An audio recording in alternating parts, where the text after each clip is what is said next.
திருமணமான தம்பதிகளுக்குள் மன வேற்றுமை, பிரிவு அந்த மாதிரிலாம் சில சமயம் வரலாம்.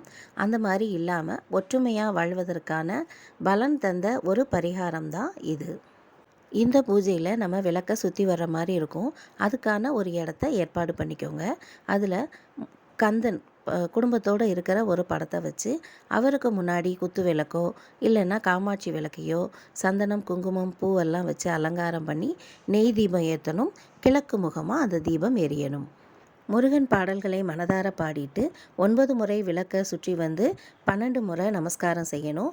அரிசி வெல்லம் கலந்த நொய்யை எறும்பு புத்தில் நாம் போட்டுடலாம். இந்த பரிகாரத்தை ஒவ்வொரு செவ்வாய்க்கிழமையும் உபவாசம் இருந்து நம்ம செய்யலாம். பலன் தெரிகிற வரைக்கும் 6 அல்லது 12 வாரங்கள் தொடர்ந்து நம்ம செஞ்சுட்டே வரணும். கண்டிப்பாக நல்ல பலன்களை கந்தன் நமக்கு தருவார். கருணை கடல் அல்லவா அவர்.